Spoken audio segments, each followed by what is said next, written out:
नमस्ते सबैजनालाई। आजको भिडियोमा हामी सेल्स बिल कसरी क्रिएट गर्ने भनेर सिक्छौँ। त्यसको लागि हजुरको यो सेल्स भन्ने अप्सन हुन्छ। सेल्समा गएर हजुरले सेल्स इन्भोइसमा जाने। सेल्स इन्भोइसमा गइसकेपछि अब कस्टमरलाई हजुरले क्रेडिटमा दिनुभयो क्रेडिट चुज गर्ने, नत्र क्यास चुज गरिदिने। यहाँ हजुरको कस्टमरको नाम राखिदिने। यदि छ भने, छैन भने क्यास सेल्स चुज गर्ने। र के सामानहरू बेच्नुहुन्छ, अब स्क्यान गर्नुहुन्छ भने स्क्यानको अप्सन यहाँ भयो। नत्र यहाँबाट हजुरले प्रडक्ट चुज गरिदिने। कुन चाहिँ चुज गर्नुहुन्छ यहाँबाट सर्च पनि गर्न मिल्यो हजुरले। जस्तै कि मैले जोकोपाई बेच्छु भने जोकोपाई चुज गरिदिने।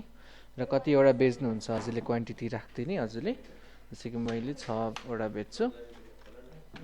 त्यही अनुसारले हजुरले अब बिल प्रिन्टको लागि यता तल प्रिन्टको अप्सन छ, नत्र सेभ गरिदिने। डिस्काउन्टहरू केही पनि राख्नुहुन्छ भने यता तल डिस्काउन्टको पनि अप्सन हुन्छ, त्यो राखेर नत्र मैले यसरी प्रिन्ट गरिदिन्छु हजुरको।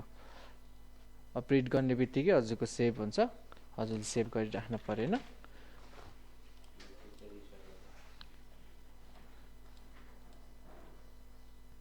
यसरी हजुरले प्रिन्टहरू पनि गर्न सक्नुभयो यदि हजुरसँग प्रिन्टर कनेक्ट छ भने।